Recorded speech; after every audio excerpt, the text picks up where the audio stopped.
Binge Movies, the revolutionary force in movie reviews.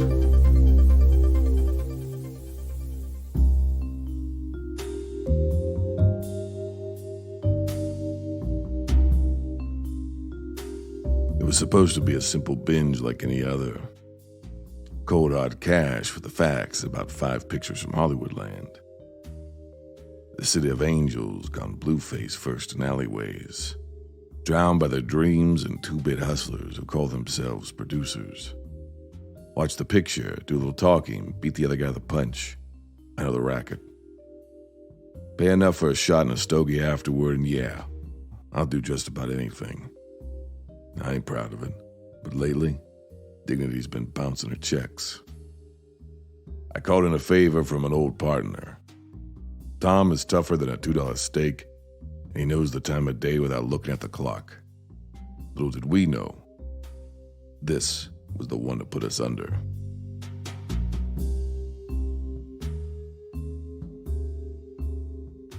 As someone who weightlifts, you know what you're doing. There's a lot of people that want to lift weights that don't know what they're doing, and that corner of the gym is very intimidating. And so, to me, the real beauty of Tonal is that they have programs, and you say, well, do you want to get lean? Do you want to build muscle? Do you, what do you want to do?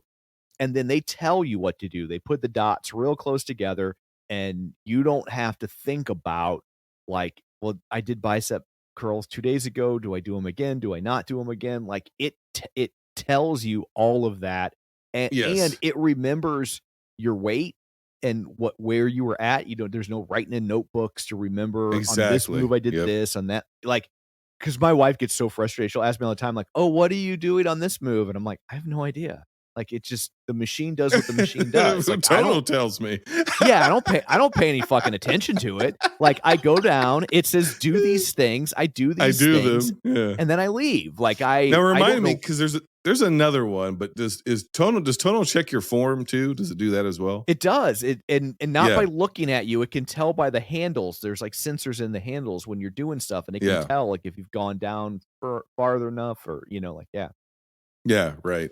Yeah, I say again, I just spent 4 years, and you don't want to know how much money on an Olympic lifting coach, which is not cheap, and nor should it be necessarily. But having all of those features built into one price point and a monthly subscription, I think is probably the future for most people. Yeah, it takes all of the voodoo out of fitness. And there's a lot of voodoo in fitness.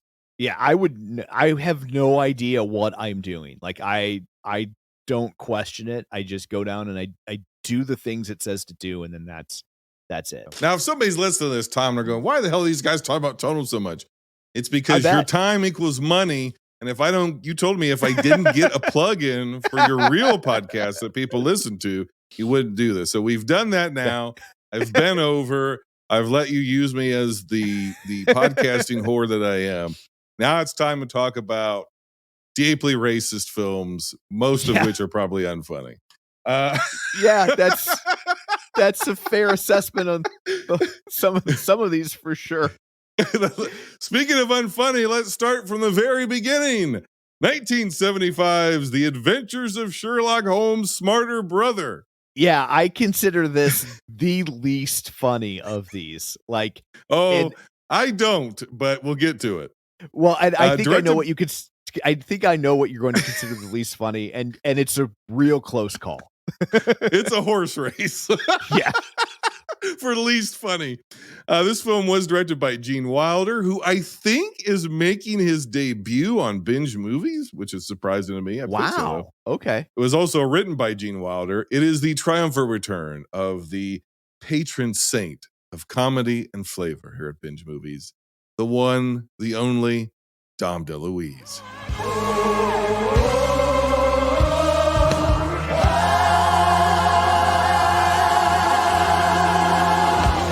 It's a triumphant return of Madeline Kahn, last heard in An American Tale.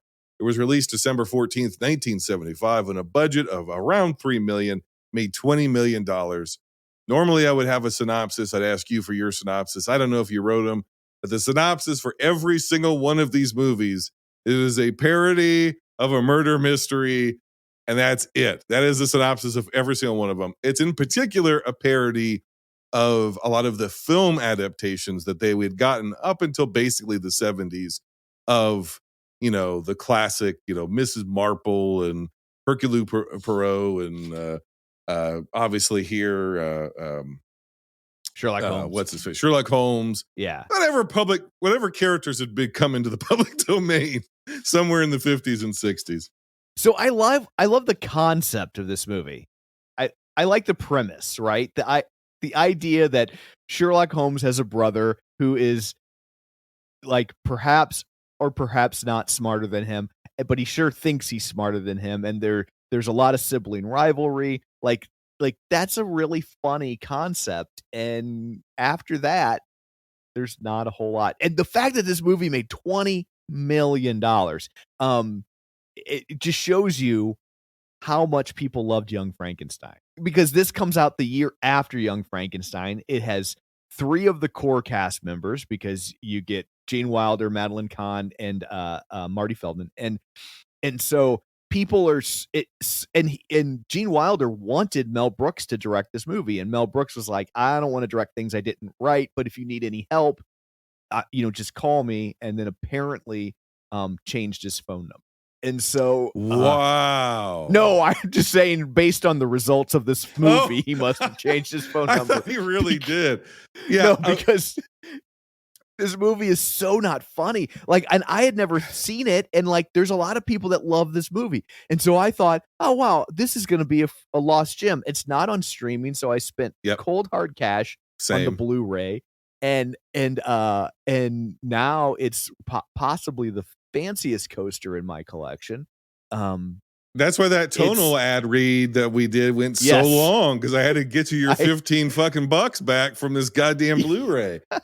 I know. I try to go in as cold as possible. I want radio silence between me and my guest, except for logistics, because I don't want to know. I don't want to be tipped off at all. I want to be as surprised by what you say as our audience is. I want my reactions to be in real time. I knew things are going to be amiss for this episode when the first message I got from you was like, where the fuck can I find this thing? I just had to spend 16 bucks on it. And then I was like, well, shit, where do I? And I had to do the exact same thing. We have the exact same Blu-ray, which I will more than happily give away to any listeners of this episode. Drop me a message. Heather, if you want a copy on Blu-ray, I'll give it to you. Fair warning, though, if you miss and long for the days of film, might I suggest this transfer on the Blu-ray you and I likely have, which seems to have received only the bare minimum of restoration. To say that this is borderline, it's not quite VHS quality, but if it's 1080p, I'm 8 feet tall. It is. This movie looks like shit. Yeah, honestly, I didn't even pay that much of attention to it. It's so weird. Like, it's just, it's a prime example of when somebody's red hot and they don't want to rein them in. They just, and I think that's what was going on here, is that Gene Wilder, there's so much weird stuff in this movie, like the Kangaroo Hop song, and that they must have thought they had something, man, because then they do it twice. Yes. They like circle back around and end the movie with this Kangaroo Hop song, this weird, is this an original song? It sounds like something that would have been from vaudeville. I don't know if it's like, I think it's original. I think Wilder wrote it. Yeah. And it sounds very like vaudeville era. Yes. But I also know in the 70s, you had this kind of, in the late 60s, early 70s, you had this kind of resurgence of like the vaudeville type songs, like Beatles have a couple, Monkeys got one, and where it's kind of replicating that sound. But nostalgia tends to run in about 30-year loops. So whatever point in history you are, go back 30 years, and that's what either is making a resurgence within youth culture, which is why every kid looks like a mom from 1992 now, or people of that who grew up in that era now have come of age and they're reminiscing of things. So it makes perfect sense that in the 60s, people who are either coming of age or the youth culture are looking back on their parents' youth. It's honestly, it's what Back to the Future tapped into. By the time an older teenager to in your early 20s, the shit that was popular or whatever from your parents starts to make a comeback. That's why like the 80s were obsessed with the 50s, right? The 90s, we all dressed like it was the fucking 70s. It's either 20, 25, 30 years, somewhere in there. And Yeah, always, you know, it's every weird. time. It's weird looking back now at something like American Graffiti, because it's like it wasn't far enough in the past to have that sort of tinged to it. But well, even these movies are kind of like that. They're hearkening back to, 20, 30 years before here of some of the early adaptations of the mystery novels that, an Agatha Christie or Sherlock Holmes or whoever, but they're a spoof and they're a parody and they're taking the piss out of it. Did you laugh at all during this movie? Because I don't think I got more than maybe 2 chuckles. Light, like, okay, that's because I get it, right? There's Sherlock Holmes, there's Mycroft Holmes, who's his actual brother, who he doesn't get along with. And then the idea here for this film is that there's a third brother that you've never even heard about. It's not Mycroft, it's his other guy. And he's got his own detective agency. And Sherlock basically like has pity on him, but also is using him as a diversion while he goes off and solves some other part of the crime. And so I think his name is like Sigerson or something like that. Yes. And that is an alias that Sherlock Holmes uses at various points in his novels. So or his books, whatever they were. But yeah, beyond like, it doesn't have anything to say. No, I don't remember laughing at all. Like, I feel like I probably laughed once or twice, but this was painful to watch. Like, your summary is well, maybe he's smarter, maybe he's not. I think for this movie to work, he's either has to be genuinely dumber than Sherlock Holmes or genuinely smarter than Sherlock Holmes. The laugh either has to come because he has every right to be pissed off because Sherlock gets all the press and he's the actual genius in the family. Yeah. Or he thinks he's a genius and he's actually an idiot. And here he does some stupid stuff and, he's like a weird inventor and there's weird stuff with that. And he's like, okay, but so he's kind of intelligent, but he's also kind of a dunce. And because it picks this like neither fish nor fowl approach to Wilder's character, none of the bits really land because sounds really weird for comedy, but the character isn't fleshed out. The entire movie is the title, like you said. Beyond that, there's nothing. It's like they didn't write anything else. That's it. For sure. Like, like a good example of this working would be the Pink Panther movies, right? Like bingo. Inspector Clouseau is an idiot, but somehow he still manages to solve the case by accident. And so and that's where the humor derives. Yeah. And in this one, I really couldn't figure out if he was supposed to be smarter or not. Because some stuff he's actually just figuring out like a normal detective would. And you're like, well, what's the joke there? Why is that funny? Yeah. Like I said, this was painful. It was just like, it was just loud. You know what I mean? Well, that's the other note that I have. It was shrieking and tedious because Wilder had this thing and he did it. He leaned mostly on it in all of his lesser comedies of the 80s that nobody has any nostalgia for. He made a lot of really shit comedies in the 80s and even going into the early 90s. Panky. Yeah, big fucking flops. Big flops. They weren't well received at the time. They have no cultural legacy whatsoever. And if you watch that, he does a lot of flummoxed shrieking. Mm-hmm. Yeah. And that to me is never Gene Wilder at his best.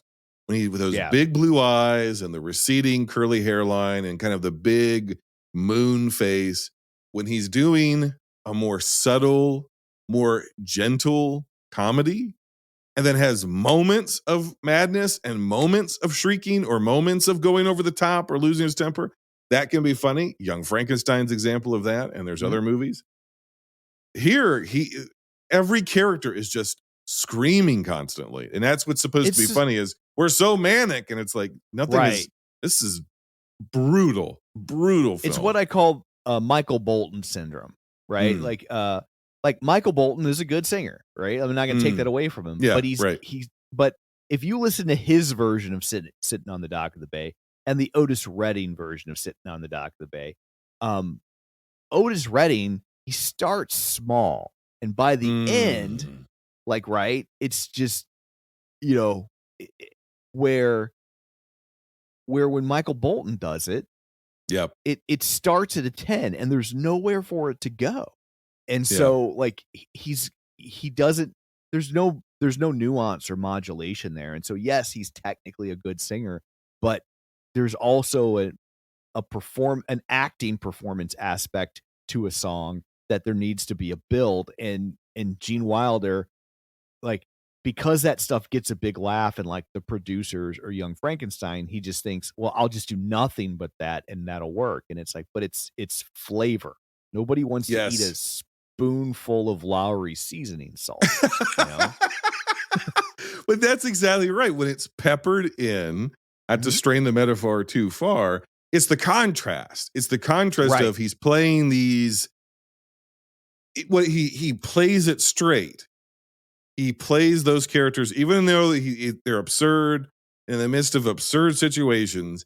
He plays it straight, even when he's saying absurd things.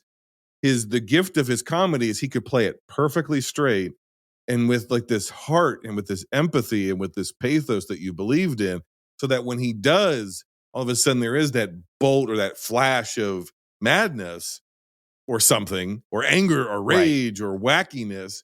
It contrasts against what he's doing, and therefore it's funny and it gets the big laugh.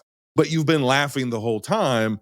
You know, like you said, it modulates. You've been chuckling along with him, and then you get the big laugh, and then you work your way back down.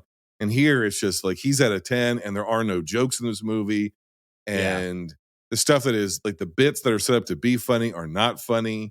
No, you know, this is an ugly movie. Stupid. Yeah, it's badly written. Sucks. I remember seeing an interview with Hitchcock and where he talks about, you know, how to construct a scene, and he's like, you know, he goes, if you know, you put a bomb under a table of two people talking, and then like, and you cut back and forth, and now people are waiting for that bomb to explode, and comedy's a lot like that, right? And if he, you know, the bomb in this scenario, not counting the film, the bomb in this scenario is hit these large manic reactions that he has, and it's like a lot of times the humor is knowing, you know, it's coming and you're waiting for it, and you laugh as much waiting for this thing to happen as you do, you know, and that's where suspense comes from. The suspense isn't in the bomb exploding. The suspense is in waiting for the bomb to explode.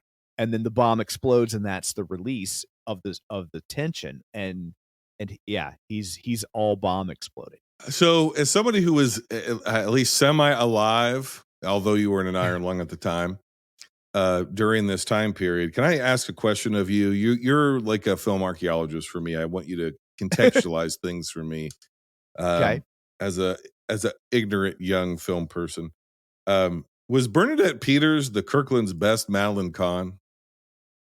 I mean, I think that, and then I guess then that makes, if she's the Kirkland's best Madeline Kahn, then I guess that means Carol Kane is the Walmart brand. The Great Value. Right. The Great Value. There we go. Yeah. But I think that's a little harsh, because obviously she's a Broadway legend. But if I were going to rank them, I think that's the order I would stack them in. So you start with the late great Madeline Kahn, and then who was gone too soon, and then you do a derivation of that. You get to Bernadette Peters. And it's like, well, it's kind of the same, but it's a little flavor's a little off, but it's kind of the same. And then you get to the Great Value of Carol Kane, where it's like, it's real quirky, but it's trying to be. Yeah. Something's a little off in the recipe here. Something's a little nutty. I don't have anything else to say about this movie other than I really did not enjoy this at all. And I'm not joking. I will gladly, I have no room for this film in my library. It's nothing I'm going to revisit. I don't have more physical space for this kind of stuff. And I will gladly send it to, I'll send it to you, Tom. You can have 2 copies if you want. I don't need 2 copies. Yeah. I'm only What's keeping amazing it because to me is that this has no legacy. I mean, it wasn't really a box office bomb. It was panned by critics, but it obviously, yes, it rode the success of Young Frankenstein. A bunch of people probably saw it, probably didn't really care for it. Although I know, like you said, it is revered by some people. And then it just disappeared from the cultural landscape. It just does not, this has no meaning whatsoever to anybody other than a select few people. And if Heather, if you're one of those people, I apologize. If you did it because you just want to torture me, then I'm very upset because I miss your comment. What did I do? It's coming at number 4. I know you said this is the worst of the week for you. It's not, and we'll get into it. I give it a 3.5 out of 10.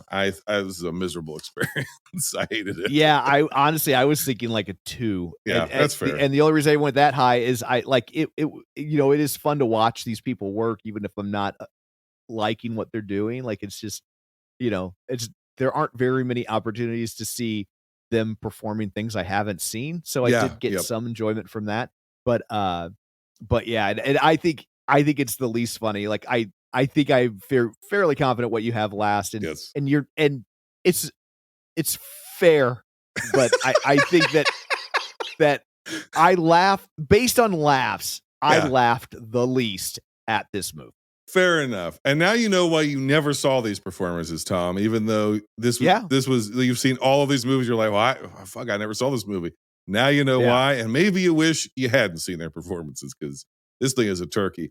Remember when, you might remember this, back in the day when Siskel and Ebert would bring a real life skunk out onto the set? And I think it was like, the skunk was like Flower or something. I forget the name of the skunk, but they did it whenever they were reviewing a stinker. And they would be like, this week's stinker. And they would have this real life skunk. Looks like we have another visitor in the set. Yes, and he's sacked out already. Aroma the Educated Skunk, because it's 4 sequels today, 4 lousy movies. Can you believe the show is only starting and already we know that we don't like all 4 of these movies? Roger, if we didn't know in advance that we wouldn't like these movies, we would be from different planets. You know, it's funny. There's no way Porky's 3 is going to be good. No way. Can't happen. I walked in hoping it would be good. I walk in hoping every movie is going to be good, and I walked in knowing it was going to be lousy. You're telling me that there was no hope when I walked into that theater? Gee, that's funny. That's how I felt. That is, if I could manifest a skunk into your house right now, I would. Because this movie stinks. Moving on to another movie that, goddamn, the amount of talent. You'll hear it when we get into it. And what almost could have been. But I've got issues with this movie, and we'll get into them. I'm talking about 1976's Murder by Death. It currently has only a 65% on Rotten Tomatoes. Murder by Death was directed by Robert Moore. It is written by Neil Simon, whose name's going to show up quite a bit in this episode. It's the triumphant return of Peter Falk, last seen in Princess Bride, who we both love. The triumphant return of Alec Guinness, Sir Alec Guinness, last seen in Return of the Jedi. It is a triumphant return of Peter Sellers, last seen in Doctor Strangelove. It is a triumphant return of Maggie Smith, last seen in Clash of the Titans. Dame Maggie Smith. This film was released 6/23/76. On a budget of not available, it made $32,511,047. One of the best lines in this movie, Tom, is when they talk about the pornographic Bible scandal at the Catholic Church, and they wanted to solve the crime, but that would mean that the church would have to turn the porno Bibles in, and they refused. Yeah. There are funny lines in this movie. There are so many funny ideas and funny lines. And I know that it's offensive, and I know that people would call it ableist, but Alec Guinness playing a blind butler, and some of the gags with him as the blind butler are genuinely funny. And this is the closest movie, I think, on our list that is almost like the first draft of what Clue could have been. And what Clue ends up being. So I understand why people love this movie. I understand why people like this movie. There's some funny shit in here. The problem with the film There's a couple of problems. Yeah. But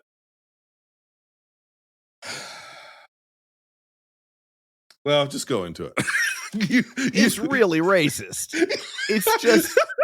It's really, really racist. Like, there's just no way to sugarcoat it.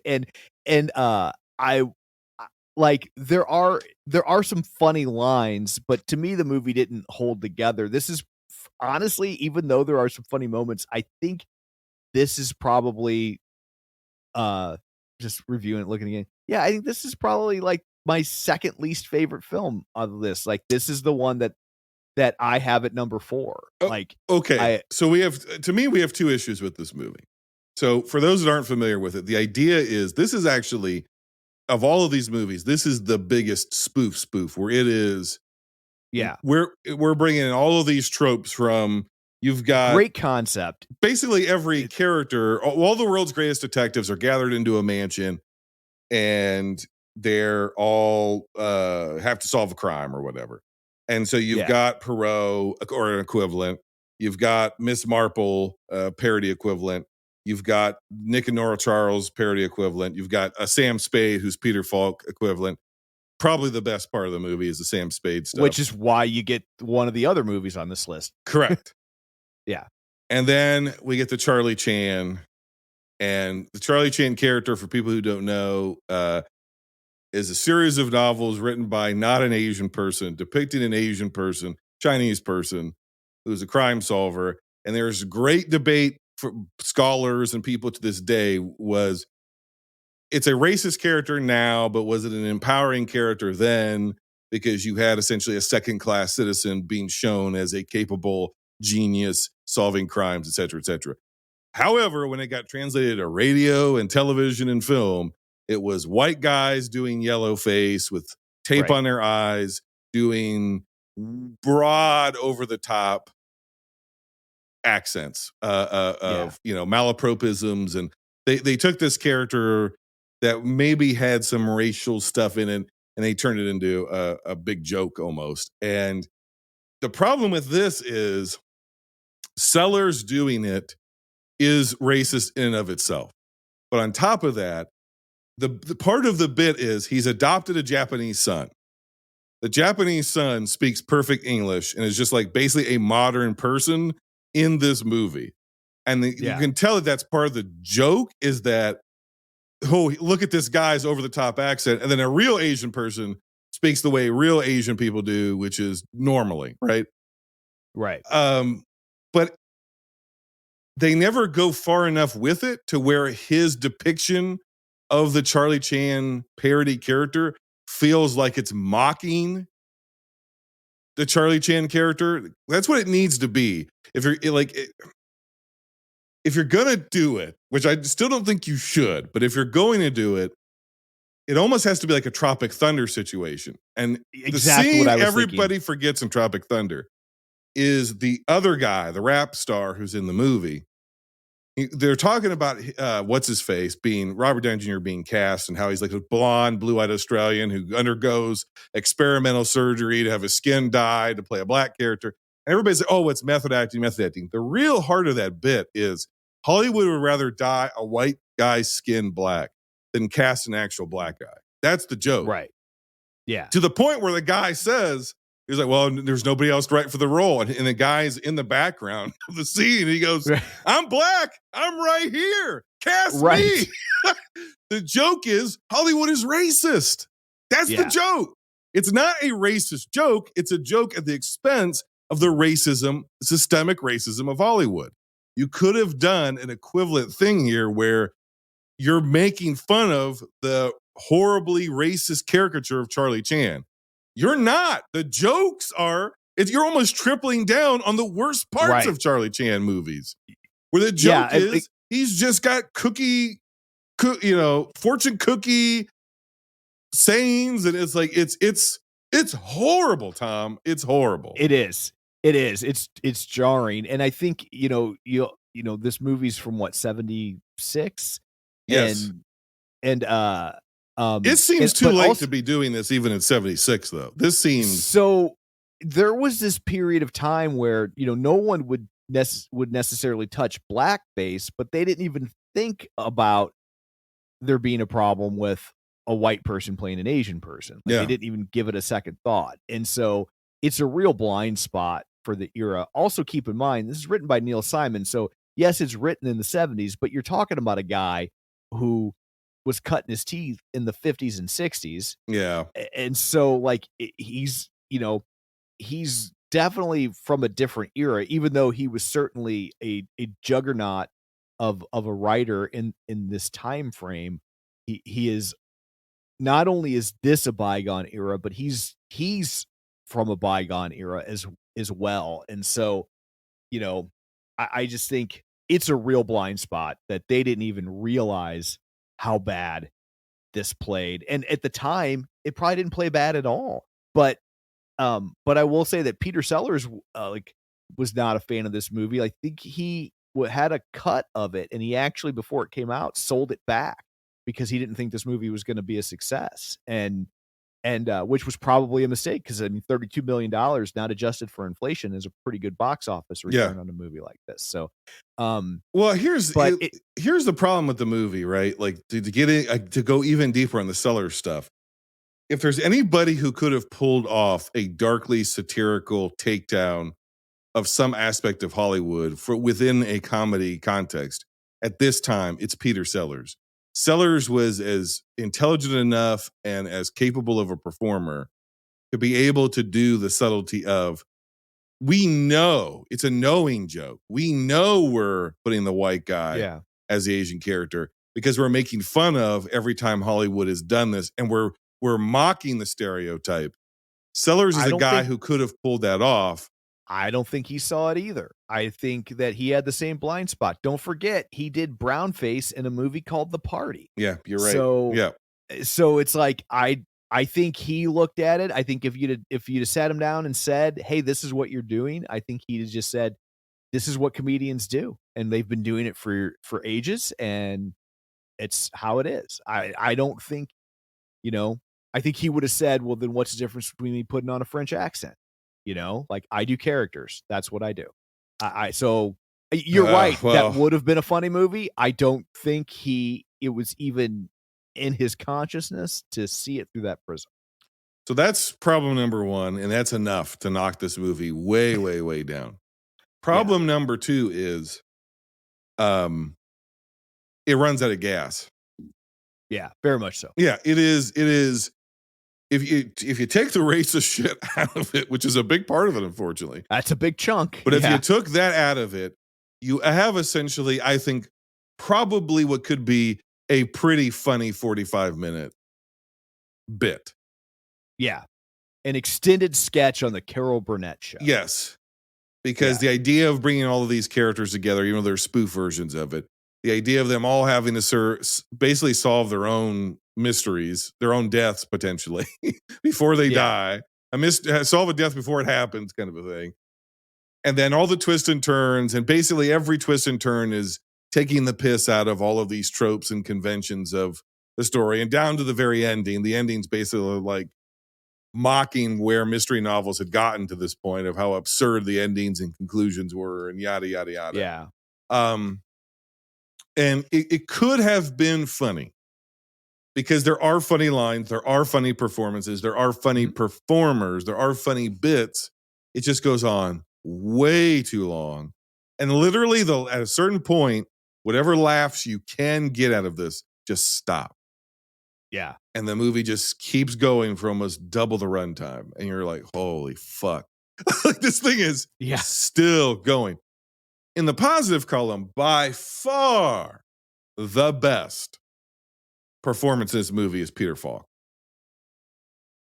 Yeah, I mean, Peter Falk's always fun, and I love him in the Chief Detective, and yeah, like he's great. I wish he'd got to do this kind of role more.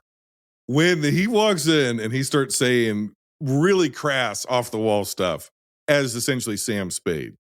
Yeah. And she says, "Please forgive Sam. He was shot in the head last week." Yeah. And again, it's the moments where absurdity is being positioned straightforward. Right. Like the jokes about Miss Marple's mom or maid farting at the table, not funny to me. Yeah. Like that's just Agreed. okay. Well, she's old, she's in a wheelchair, so that's the joke. Like that's not funny. It's too broad. But when Right. with the Sam Spade stuff, I think why that hits, and even some of the Alec Guinness stuff, is Alec Guinness is as much as you can is playing a blind. He's not playing a parody of a blind butler. He's playing a blind butler who happens to be in an absurd situation. Which is why I think some of his stuff lands. And Peter Falk is playing slightly elevated Sam Spade type character, but he also has that comedy partner with him where she's playing it completely straight as the secretary, who is in love with this guy, right? And which is also a trope. But she's playing it straight, but she's saying absurd shit. And that's when the movie is like, this is really funny. And that's few and far between. And then as the movie goes on, it just gets broader and broader and meaner and dumber and uglier and somehow more racist. So yeah. It was on the set of this. It was on the set of this movie that Alec Guinness received the screenplay for Star Wars. Which I know he said he read it and he hated it, and he only agreed to do it because they gave him a bunch of points on the back end, which essentially set him up and his children's children for the rest of his life. And even after the movie came out, if you watch interviews of him, he's basically like, this is really stupid. I'm talking to a dog, and this is not I didn't understand all of it. He hated that that's what he gets remembered for after his illustrious career. Yeah. But here's the thing. By this point in his illustrious career, Tom, he's doing Murder by Death. Sure.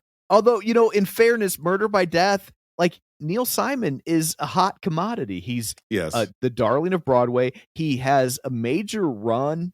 He had a lot of hit movies in the 70s. So this is not by any stretch of the imagination a bottom feeding project to be a part of. I mean, yes, it's silly, but it's big name actors choosing to be silly. With an A-list writer. So I don't really look at this as being lesser than in terms of signing on to a project like this. And another thing I wanted to point out was the title credit sequence is done by Charles Addams, creator of the Addams Family. Oh, well, look at that. We would be remiss if we didn't note that the central figure of the mystery antagonist / whatever you want to say of this whole thing is played by Truman Capote. Not somebody being Truman Capote. No. The real living Truman Capote. Who in his film debut. He's making his film debut. And even that's kind of a meta joke because he is often regarded as essentially one of the first true crime novelists with In Cold Blood. In Cold Blood, yeah. And so the idea of having a true crime novelist being mad at fictional crime novelists because of all of their dumb tropes and leaps of logic, all this sort of stuff, and have him be the villain trying to expose all of the stupidity of crime novels is kind of funny. The stuff that they have him do, though, a lot of it feels like it's out of Nothing But Trouble. It feels the Dan Aykroyd movie. It's like mechanical chairs and it's Scooby-Doo shit. That's what it feels like. It feels like Scooby-Doo, and it's not funny. Yeah, not at all. Other than me going, that's Truman Capote, and kind of giggling to myself. After that, he's kind of wasted. Yeah, and his name is Lionel Twain. Get it? Because he can't say his R, so Lionel Train. Yes. Yeah. And he's very and that's where it gets real racist because he's constantly going in on the Peter Sellers character of like, it's this, you idiot. It's this, right. And it's because he's got this stereotypical, I don't even want to do it because I'd probably get canceled. No, please don't. But the stereotypical Asian accents, R's it's fucking and L's terrible. Flipped and yeah. So this is my worst of the week. I hated this movie because of those things. I at least laughed a few times, like there at the non-racist stuff. There are some funny moments, and so I will say makes this one hard. Right. And I figured this was your worst, and it would have been my worst. It was my worst until I saw Sherlock Holmes' Smarter Brother, and then I was like, I did not laugh at all. So like, this movie is deeply problematic, and you certainly have to watch it through a historical lens if you want to enjoy it at all. But there were at least moments where I laughed. The But, other problem which with this one, though, is because of the runtime and because this one really runs out of gas after a certain point. It's not even like some movies are worth it. Some movies are worth the work to go back and go, put it in its context, not make excuses for it. We're not saying it's good. Right. We're not saying give it a pass. But there's others. There's the worth of it outweighs the racism or homophobia or whatever, right? Whatever is objectionable about the content, that's minimal compared to all this other great stuff. Right. Or context has shifted, and this was actually at the time a progressive movie, which now looks regressive because 40 years have passed or 60 years. That happens. For sure. And so go Philadelphia. Tom Hanks was just talking about that the other day. Right. He wouldn't be cast in that, and he shouldn't be cast in that if that movie was made today. But if there hadn't been that movie, we wouldn't have got to where we're at now. Exactly. So some things are worth doing the intellectual work. I don't know that this one is, because after a certain point, it's just not good anymore. it's not. It's a very, at times, very funny prolonged sketch that they put into feature length and never should have been. Moving on to a movie that was reviled at its time, hated by critics, and I don't really understand why, completely at the very least. Talking about 1978's The Cheap Detective, which only has a 50% on Rotten Tomatoes. This, again, was directed by Robert Moore. Again, written by Neil Simon. Again, Dom DeLuise.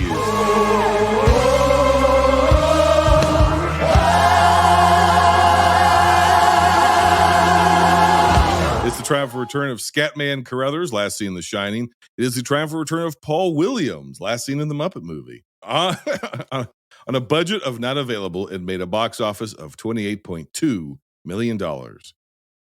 Had you seen this before? Did you see this in theaters? Were you involved in the production? What's your history of this film?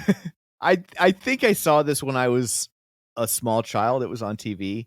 It was a Saturday afternoon staple.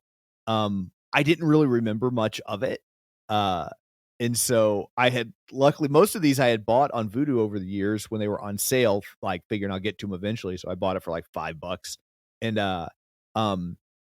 And I think this is the second strongest movie on the list. This is what I have at number 2. Me too. I agree.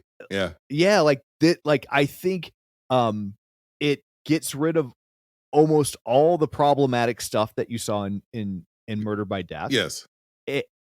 It really benefits by focusing on one genre to parody. Yes. And it really doubles down on that. And Peter Falk is great. Yes. And he, to me, he was the highlight of Murder by Death. So it made total sense that if, rather than making a true sequel, they just went back, and I was a little bummed that they didn't just make him the same character, but he's the same character. Oh yeah, right? Exactly. Who are we getting? You're the first person who's shown me any kindness since I arrived in San Francisco. And when was that, Mrs.? Mendeley. Denise Mendeley. 2 days ago from Shanghai. May I have my things, please? You're not a U.S. citizen? I spend a great deal of my time abroad. Actually, I travel under a Danish passport. The signature's been tampered with. Your name isn't Denise Mendeley, is it? No. It's Wanda Coleman. Then why does your driver's license say Gilda Dabney? I believe my life is in danger. That's why I've taken so many precautions. My real name is Chloe Lamar. Well, thank you, Miss Lamar. I appreciate your honesty. Now, can you tell me why you let yourself in with this pass key to search my office? What is it that you were looking for? To be perfectly frank, your bathroom. I don't have any. Yes, I found that out a little too late. All right, can we stop playing games now? It isn't Manderley or Coleman or Dabney or even Lamar, is it? The initials on this handkerchief are AP. What does AP stand for? Alma Chalmers. Chalmers begins with a C. This is a P. Palmers. Alma Palmers. Listen, you give me the runaround one more time and I'm going to slap you around this office. I don't care what your name is anymore. Just make one up so I know what to call you. Vivian Purcell. That's better. Carmen Montenegro. That's my last one, I promise. Yeah, this is a winner. Like, I don't get why this... The only thing I can think is that by 78, this type of humor felt a million years old. Yeah, right? I think that's part of it, for sure. By 78, you've solidified SNL as a brand. You've, those those performers are starting to migrate to feature films. So you've had Animal House, which obviously just revolutionized film comedy. And I think once Animal House hit, everybody was looking for the next Animal House, and this sort of stuff. I mean, it was really film cinema wanted their comedy to be SNL, and this was your show of shows. And so now, removed from the era, I think it's a little bit easier to just reframe the prism you're seeing it through, where if you're seeing this for the first time in 78 and what looks like comedy now is Chevy Chase and John Belushi and Bill Murray and Dan Aykroyd, this feels like something that your grandparents would like. This is old hat, and it's old hat that is parodying essentially Humphrey Bogart, who even by 78 was old hat. And when you have old hat, you have one of two things. One, it's not in touch with youth culture. So there's this youth revolution that's happening within comedy and comedy television and comedy film, and it's a lot more. It's just a completely different, like you said, brand of and sensibilities comedically. The other thing is, for all the older critics, the Bogart stuff was sacrosanct at that point. It was unassailable. You can't touch it. This is what real Hollywood is. And some of that mentality still exists today. Because this movie is a film noir parody, and we're going to get to another one. It is a film noir mystery parody, but it is a Humphrey Bogart takedown. And it is a takedown of Casablanca and the Maltese Falcon, and most of the Maltese Falcon. And I think when the movie is more or less the Maltese Falcon, it works more. I think when we get in that middle section where we're not even really parodying Casablanca, we're just sort of repeating it. It's the bar scene, and it's Scatman Carruthers, and that's the behind the piano, and that's the joke, is it's Scatman Carruthers. And a lot of the dialogue is, if not the same, very similar. It feels like they don't have any jokes there for Casablanca. And Bugs Bunny made fun of Casablanca 40 years previous to this, or 30 years previous to this, and found a lot of things to make fun of Humphrey Bogart and Casablanca about. So I don't know why this movie couldn't, or maybe Bugs had already just gotten all the best jokes, but that's where the movie kind of runs out of steam. Then it picks up again. I think the first act is incredibly strong. I think the third act is pretty strong. It sags in the middle. But it's a very very, very funny film. It's bringing back a lot of the principal performers from Murder by Death. Yeah. Which just shows you that a script and a lack of racism goes a long way. That it does. The movie, they made the smart decision that almost no other movie on this list so far has made. And that is, they made it look like a film noir movie. Yes. It doesn't look like a TV sketch. It doesn't look like Show of Shows or SNL. It doesn't look like it was filmed in flimsy sets. This movie looks great. It does. When this movie opens, it is cinematic. The lighting, they nailed the aesthetic perfectly. And ironically, we talk about Scatman Carruthers playing the Sam character, the piano player from Casablanca. He plays that character later. There's a TV show that they attempted in '83 of Casablanca. Was it called Nick's Place or something like that? It was called Casablanca, and it starred David Soul, and Ray Liotta was in it, and Scatman Carruthers played the Sam role in that TV show. It lasted like 15 episodes or something like that. Someday, if you love the movie, don't miss the hot new series Casablanca. The intrigue, the adventure, the romance. One word says it all: Casablanca. Do you have it on Blu-ray? I don't. I missed it when it came out on DVD, and I think now it goes for like $200 on DVD or something, because it's like it's a curio. Just this weird little totally. It's a total curio. It's just like, that's such a weird thing. Ray Liotta but it wasn't the first Casablanca. Wasn't there a show called like Nick's Place or something? Well, originally I think they were Rick's Place. Sorry. I think originally they were going to call Casablanca Everybody Goes to Rick's, or Everybody Comes to Rick's. And, I see. Your brain is full of seemingly nothing but television movie curiosities. There's a lot of weird stuff out there. There's a lot of weird stuff in your brain, Tom, is what I'm getting. Your brain is fucked, buddy. in the early 80s, they actually did a mini series for From Here to Eternity. Like, but you can't imagine that they would do that again.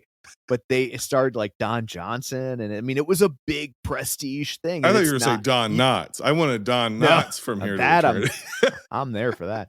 But it's on YouTube, but it's, at best I can tell, it's never been released on DVD or anything. I just recently read From Here to Eternity, so I went down that rabbit hole, and I was just like, there's a what? And and it's like a 6-hour miniseries. Jesus. And I mean, it was a big budget prestige thing. And from what I've read, it's more faithful to the book than the film is. Although the book had a surprising amount of gay sex in it. What's a not surprising amount of gay sex? I guess none. It was, especially because this book is written in 1950, Yeah, right? yeah. And the guy who wrote it, James Jones, I think his name is, like, he had been at Pearl Harbor, right? And so he was in the military. He also wrote The Thin Red Line, and so he lived this, right? And like the whole thing, like when they would talk about these soldiers going out and leave, he'd be like, well, the first thing you're going to do is you're going to go to a bar and try to get laid. And if you can't get laid, then you'll go to a whorehouse. And if you can't get if you don't have the money to go to a whorehouse, well, you might as well find a gay guy and get your dicks up. Like, it wasn't even like it was like, just like, that was just the hierarchy. Like, it wasn't like, oh, I mean, but that's not gay. That's just, you didn't have the money for a hooker. And so it's like down low gay sex is what you're really talking about. Yeah. And so, but then it was like, but then they would frown upon the guys that did it too much. Cause then they're like, well, that's not because you don't have the money. That's because you really like it. It's only okay to have gay sex if it's your backup plan. Right? Like, there's a certain amount of gay sex you can have, and right. you're not gay. But right. if you have a little like too much gay sex, now you're gay, and that's a problem. You get like 3 guy blowjobs a year. Yeah, right. No questions asked. Yeah. 4th one makes you bi, 5th one makes you gay. Like, that's the rule. And so 5th one gets you beaten with soap in a sock. Right. It was so weird though, because it was just like, this is written contemporaneously, right? Like, this isn't someone looking back and trying to put modern day sex mores onto this time period. Like, this, somebody that was there was like, oh yeah, we were having all sorts of gay sex. So that's my point. Yeah, that's where I was going to go with this, Tom. So the reality is, guys have been sucking each other off since the beginning of time. Correct. And that it's always been a part of sexuality. Let's all get over it. Move the fuck on. Right. Get sucked off by any consenting adult you want to get sucked off by, as long as they're consenting, as long as they're an adult. Yes. And stop trying to jump through all these fucking hoops in your head, 1950s weirdos.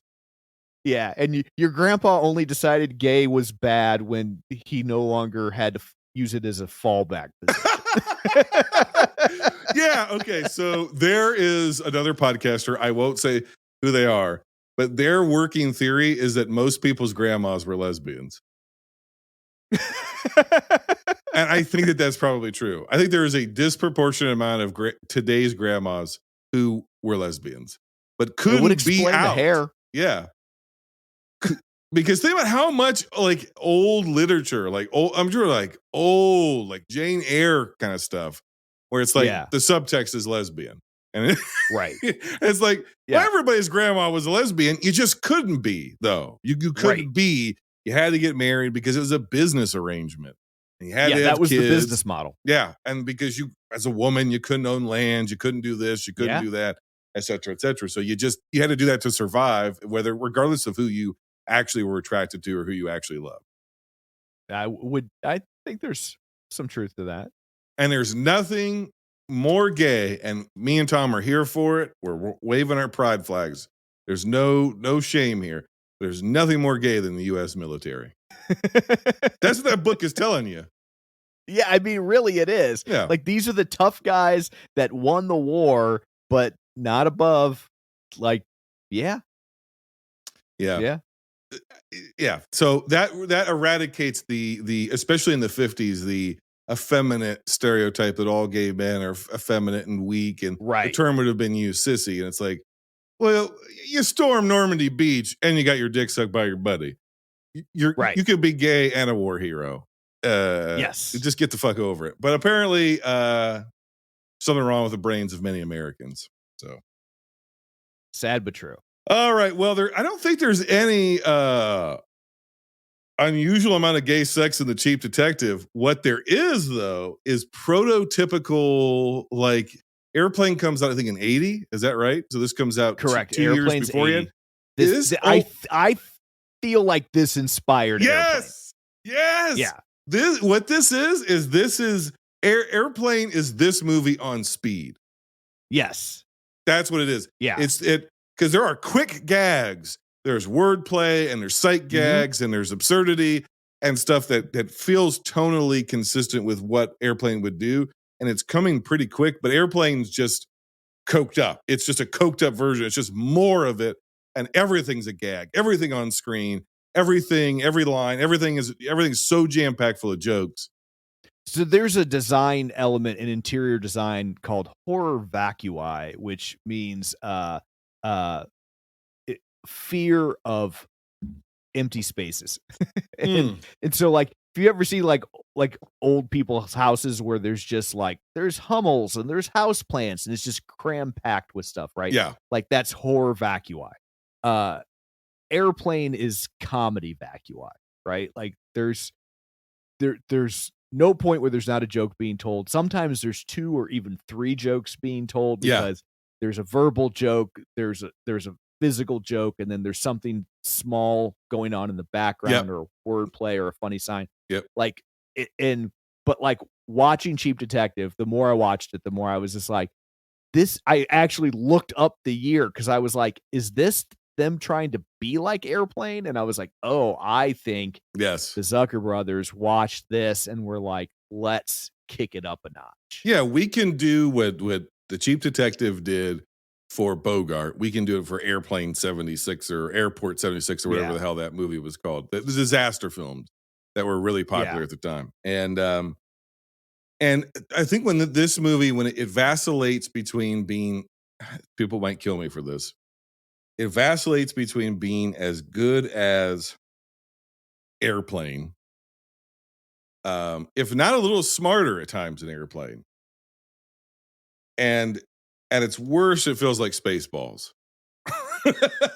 Yeah, I think that's fair. And right, is that really that far afield though? It feels like Spaceballs, written by Mel Brooks, who worked on your show of shows in the writer's room with Neil Simon, right? Like that's right. They share not only a similar comedic sensibility, they share a similar career path and comedic pedigree. So like that's not a crazy place to land at all. That it's similar to that it feels similar to Spaceballs. Do you know the legacy of this movie, other than the fact that we have posited that it may have helped inspire, or at least was a stepping stone towards Airplane? Do you know the real legacy of this movie? I do not. Do you know who Ed Mintz is? No. Ed Mintz was a guy who went to the movies and he saw this movie and he hated it so badly that he created an entire marketing firm, and that marketing firm is known as CinemaScore. Because of this movie? Yes. Why did he like? This one movie created CinemaScore, which is used to this day. I even get why someone might not like this movie, but like I They can't hate it that imagine bad? having like have a hatred for it. He hated it so bad. He felt so swindled by it. He was like, I want to create, there needs to be a business that just tells people don't fucking go see these movies. Or go see them. I don't think this would get a bad cinema score. Not bad enough to keep them away. I don't think so. And the Rotten Tomatoes score is bizarre to me, the 50%. And you know who else hated it? Roger Ebert hated this movie and tore it to shreds. He said that the Peter Falk Bogart impression was tiresome. It was played out. I'm thinking, how many fucking times does this guy do this? The only thing I can think is there was a lot of Bogart impersonations in the pop culture ephemera at this point in time, right? Like, so you just saw a lot of it. And McGruff, so the crime dog, being probably the most, right? Yeah. But like maybe not Peter Falk specifically, but you did see a lot. And like, you had Play It Again, Sam, which could have easily been on this list, but probably wasn't picked because of Woody Allen, which I get. Before we move on from Woody Allen, another interesting from a comedic sensibility standpoint, also a writer for Sid Caesar, not Your Show of Shows, but the Sid Caesar, I think, Comedy Hour, which came shortly after Your Show of Shows. So it's like he's also, at least I don't, maybe he was Your Show of Shows, but anyway, but he also worked in that same comedy system that Sid Caesar created, which I just find fascinating, that so many great people came out of that writer's room. Well, that goes to my question I was going to ask you.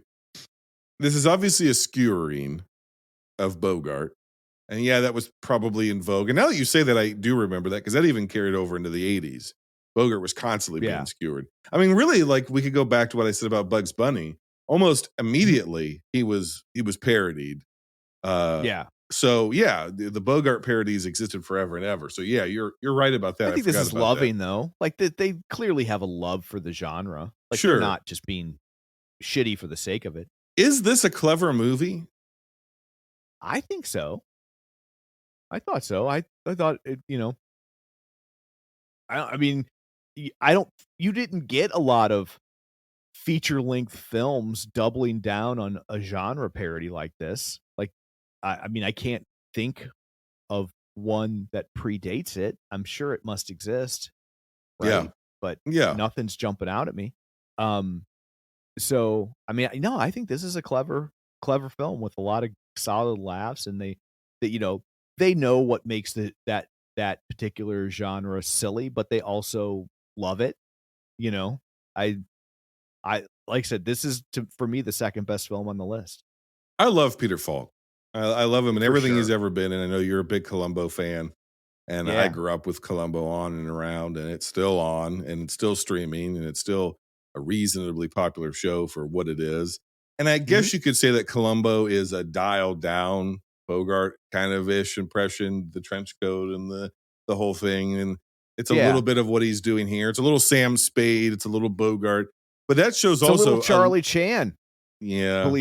Oddly enough, like not from a racial standpoint, but the notion of people. Charlie Chan solves these mysteries because people underestimate him because they think they're better than he is. Yes. And that he weaponizes that at Charlie Chan's best. That's what that character does. He weaponizes your underestimation of him and uses it to catch you, which is what Columbo does. Yeah, 100%. Here, I think that this is maybe the most absurd I've ever seen him at times. With the toilet and the woman at the door and the woman in the shower and the woman here and is it this person, that person, this person.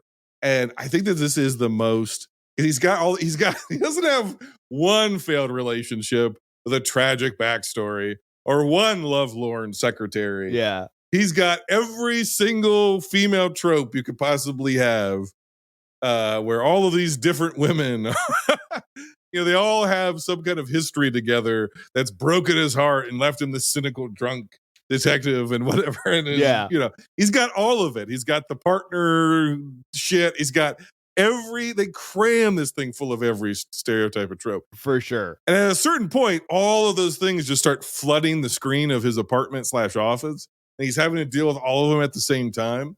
And he is so deft at being able to deal with it. And again, it's the same thing that made him a standout in Murder by Death, is he's so fucking good. Because he does the cockeyed thing. He lets the glass eye go. He intentionally makes himself look a little silly, but he says absolute absurd bullshit that also is not that far removed from the kind of dialogue that's in those film noir movies. Yeah.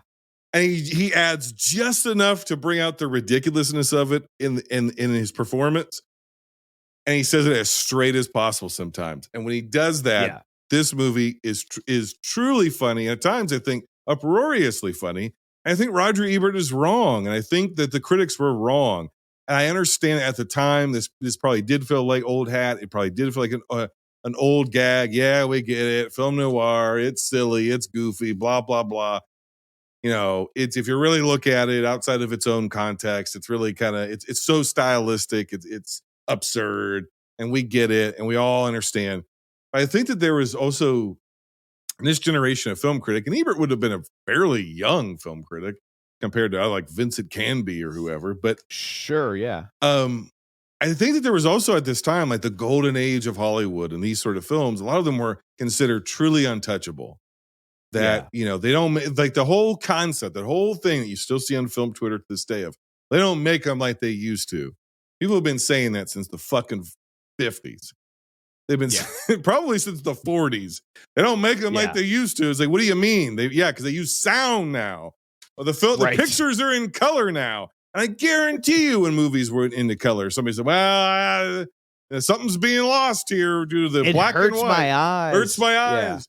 So people who love movies always love to bitch about movies. Nobody hates movies more than people who love movies. Yeah. And I think that now, 30, 40 years removed from this film, I think it's really good. And it's almost my number one.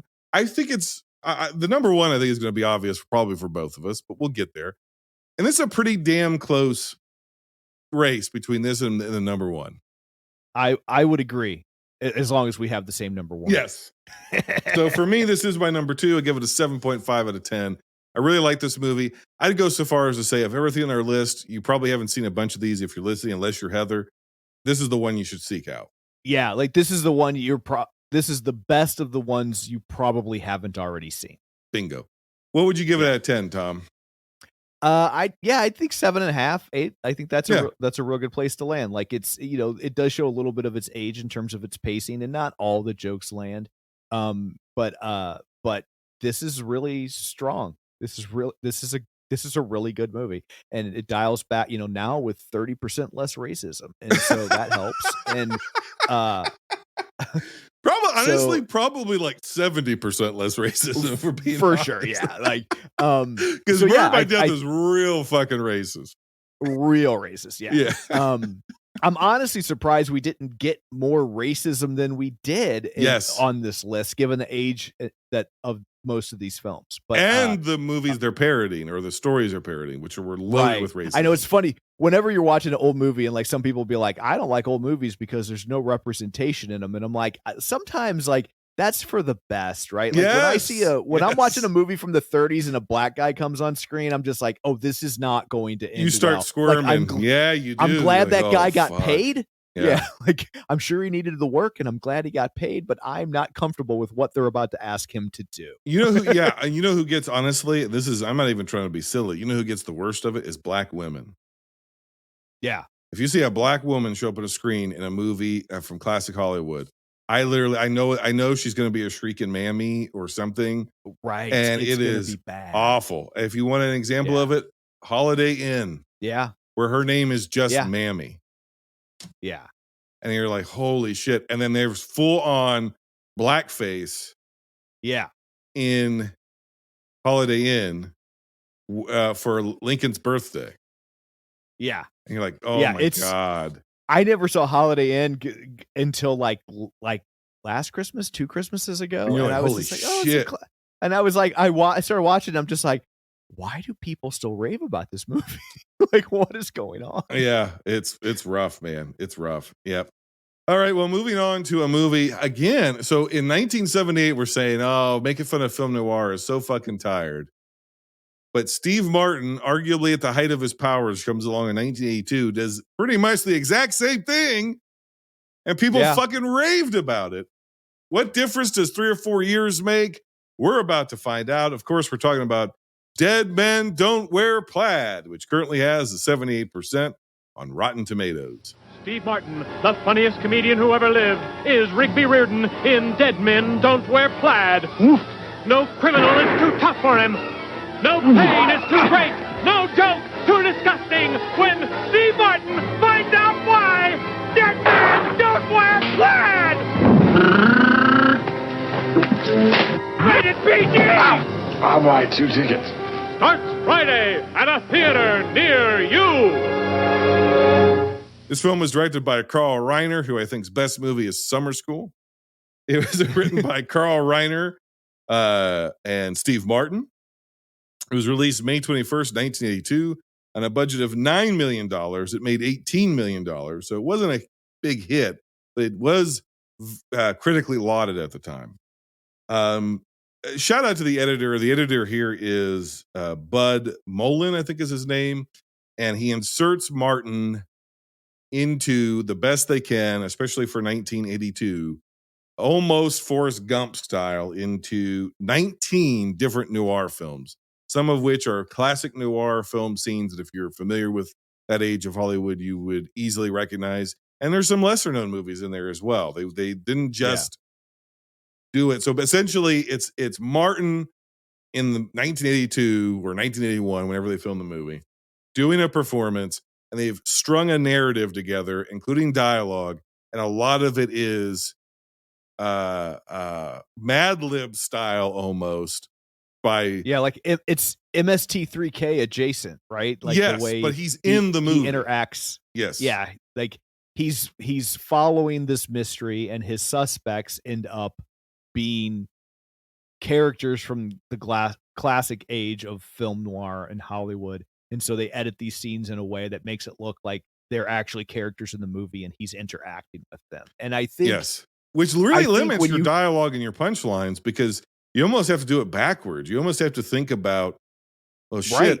Yeah, what setups am I going to use, and then write the punchlines from there. Which is why I consider it MST3K adjacent, right? Like you're using the existing dialogue as a starting point for the gags, and it really works. And I think part of the reason that it got better received by the critics when they maybe thought Cheap Detective was being mean was precisely because they used this classic foot. So this comes off feeling more like a love letter to noir. Right. It's more of an homage than what they felt like Cheap Detective was, maybe just a cheap shot, Yeah, and, right. Which I don't think Cheap Detective was a cheap shot, but I don't care. Here's the other thing, Tom. I don't give a fuck if it is a cheap shot. Who the fuck is Humphrey Bogart not to take the piss out of it?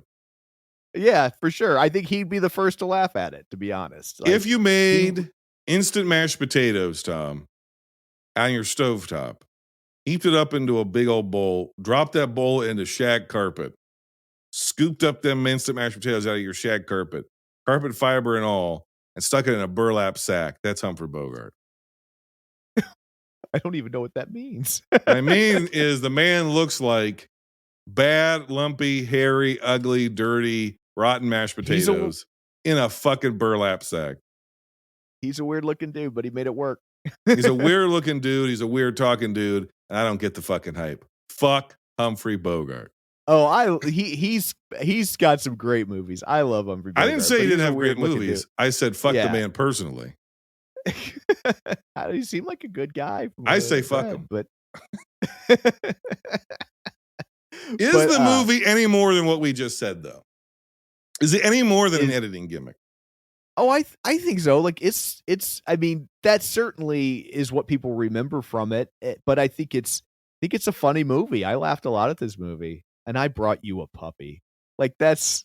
I don't know. That line has always cracked me up. And then when he leaves and he gives there's the two secretaries, and he gives the hot one the puppy, and he gives the other one the poop he picked up. Yes, right. like that.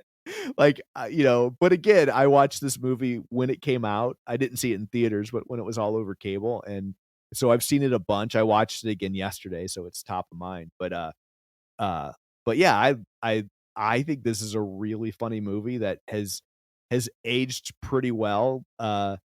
Probably the really only cringeworthy part is his affinity for grabbing Rachel Ward's breasts when she's passed out.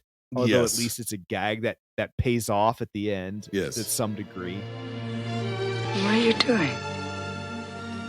Adjusting your breasts. You fainted and they shifted all out of whack. There. Thank you. You're welcome. I kept wanting to think she was Kelly LeBrock. He goes, the line that got the biggest laugh out of me of all of these movies, he goes, I hadn't seen a body like that since the case of the girl with the big tits. The murdered girl with big tits. Yeah. Because there's not a lot of like blue humor in this movie, really.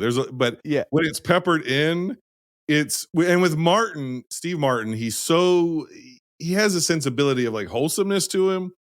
So when he says something and then it goes blue or a little dirty, it's really funny. Right. And that's the same thing he does in, if you've ever seen Only Murders in the Building or Only Murders in the Building.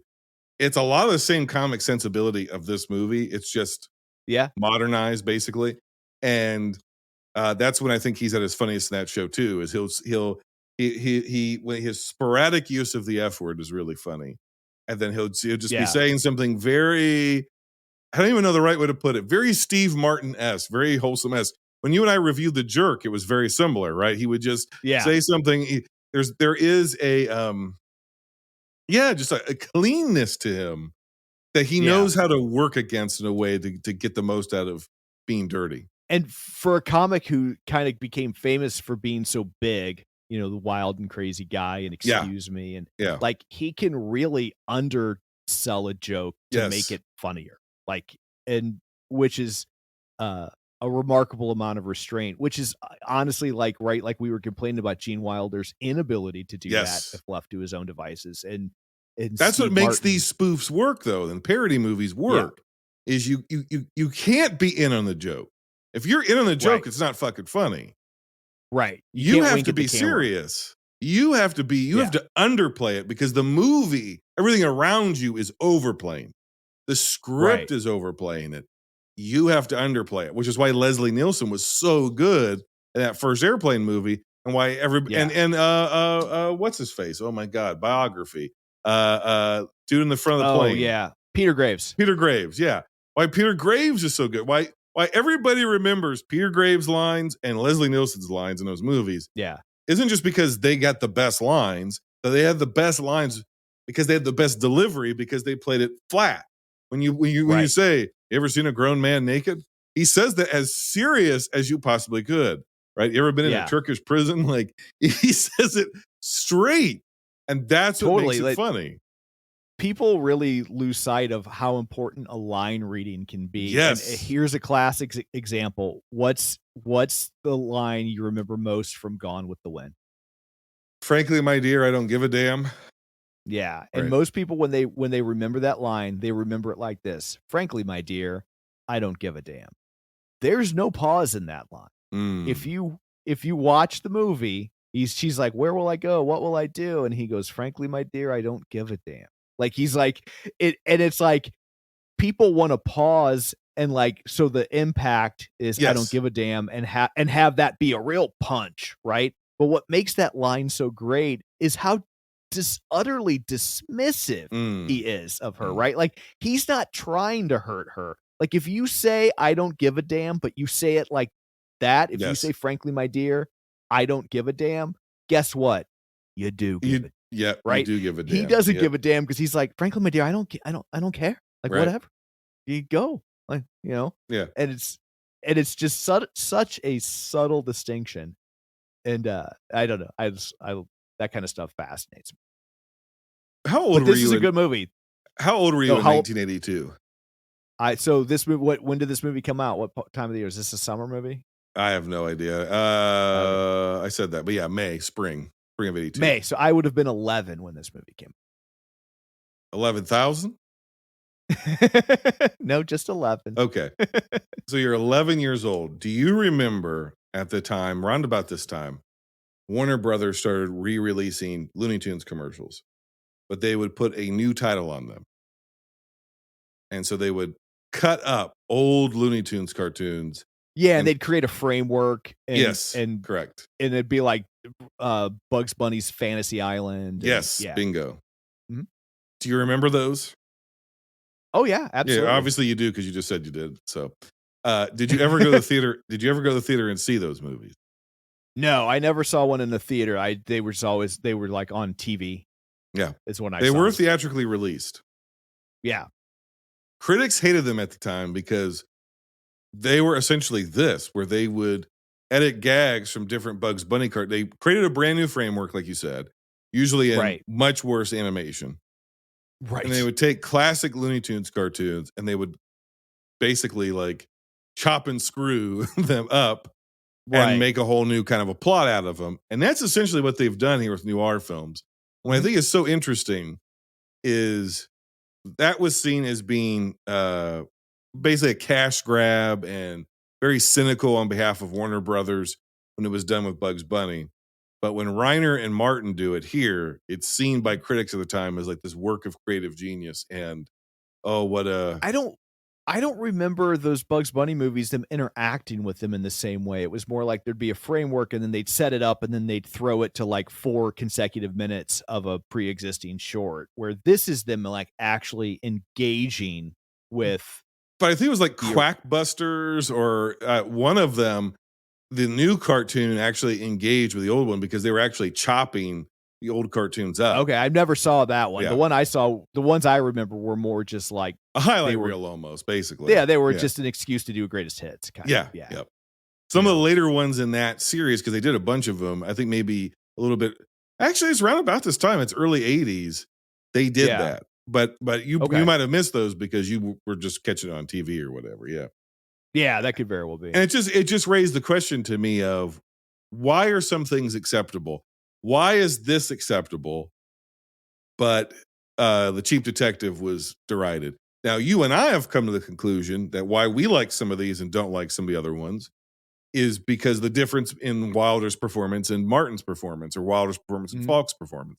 And we've pretty well covered that.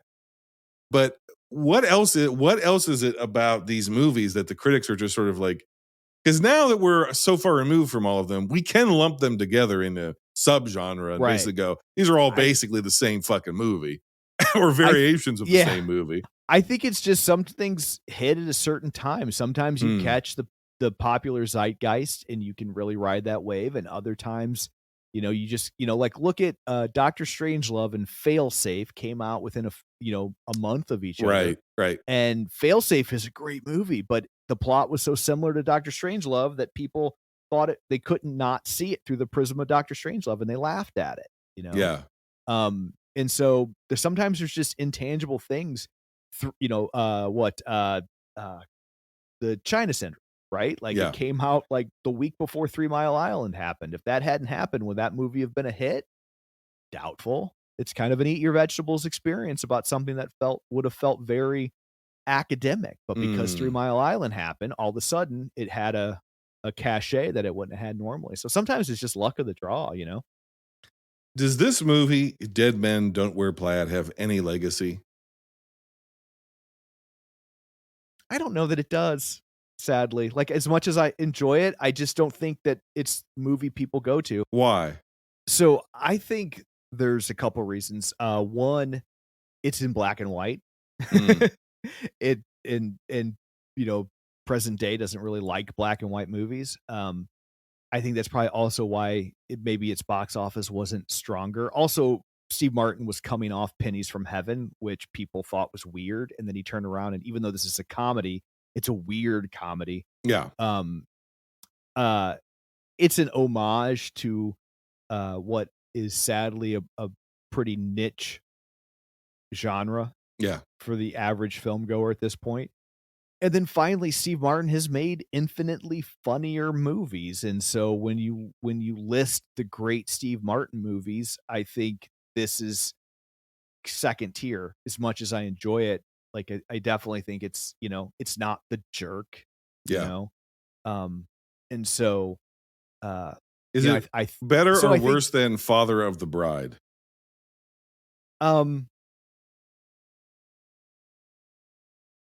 Boy, that's a tough call. Father of Bride's it's a very trying to do something very different, but it does it very well. Better or worse than Cheaper by the Dozen? Oh, better. Yeah. Okay, so the recipe for this movie is you take at the time in 1982, a modern hot comedy actor. Yeah. You take that person, you remix 19 films from a bygone genre from film history, some 30 years previous, 30, 40 years previous, and you create a new narrative out of those two different places. And you do it in an homage or spoofy sort of way. So the task I want to give you is, what's a bygone genre from 30 years ago, which would put us in the 90s? I'm going to say that genre is the erotic thriller. What's the fucking one with Ray Liotta? Disturbing Neighbor, or whatever it's called. What's that one called where he's like a cop or something? I know what you're talking about. Michael Keaton did one where he was Pacific Heights. Pacific Heights. But that wasn't really erotic, though. And when you say erotic, I think like Basic Instinct and those are the most erotic ones. Yeah, Indecent Proposal. Those are the most erotic ones. Fatal Attraction. Yeah. But the thriller that usually had a married couple and a strange guy that would come in their life and wreak havoc, right? And and there's some kind of subtext there. That's usually quasi-sexual, where he hits on the wife, or he looks at the wife, or he's got a peeping hole, or he's Gary Busey who builds a secret cubby inside the attic of the house. And you ever seen Hider in the House? Gary Busey. No, I have not. Okay.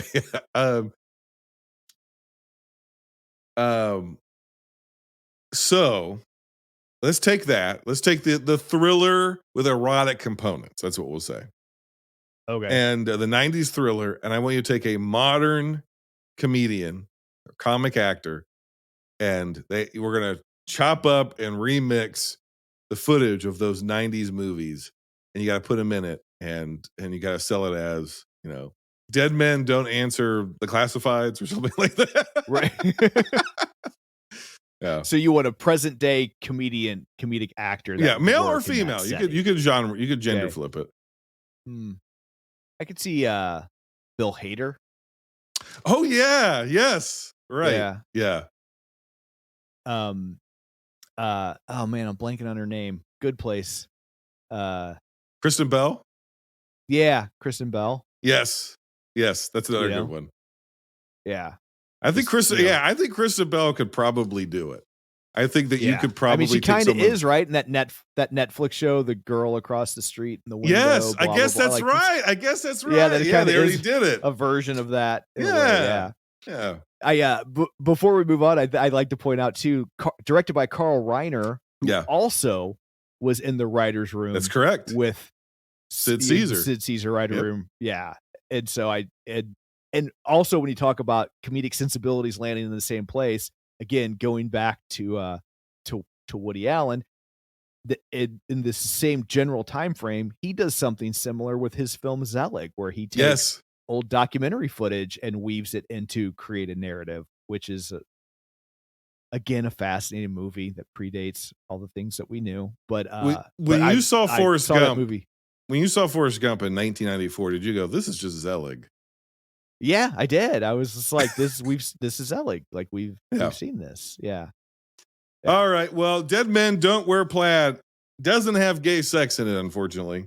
I give this one a 7 out of 10. It's my number 3 for the week. It's right in the middle. I think this is another one that runs out of gas. I think that's pretty consistent with all of these movies, barring maybe the one that's the obvious number 1 for me and probably the number 1 for you.